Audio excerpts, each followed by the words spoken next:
প্রথম পার্টিতে তোমরা দেখে নিয়েছো যে বসার বার্থডে ছিল, আর তার জন্য আমরা এই ডেকোরেশনটা করেছিলাম। আর তারপরে তার মা বাবা ওকে আশীর্বাদ করে নিল, আর পরে আমি করে নিলাম আশীর্বাদ। তারপরে জল আর মিষ্টি খেয়ে ওকে আশীর্বাদটা সম্পূর্ণ করলাম। তারপর একে একে শুরু হলো ওকে গিফট দেওয়া, আর গিফট দেওয়া শেষ হওয়ার পর এখন গিফট দেওয়ার পালা হচ্ছে আমার। আমি ওর জন্য নিয়ে এসেছিলাম একটা বল, আর ও বলটা দেখে খুব খুশি হয়েছিল।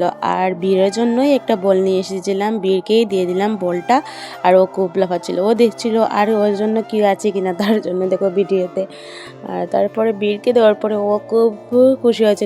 তারপরে মা ওর জন্য পায়েস বানিয়েছিল আর পায়েস নিয়ে এসেছিলো, কারণ জন্মদিনে যদি পায়েস না খাওয়া হয় তাহলে তো জন্মদিন ইনকমপ্লিটই থেকে যাবে। তারপরে আমি আশীর্বাদ করে নিয়েছি, আর মাও পরে আশীর্বাদ করে নিল। তারপরে সবাই মিলে খেতে বসে গেল। আর খাওয়ার মধ্যে ছিল ঘুগনি, লুচি, কেক, পায়েস।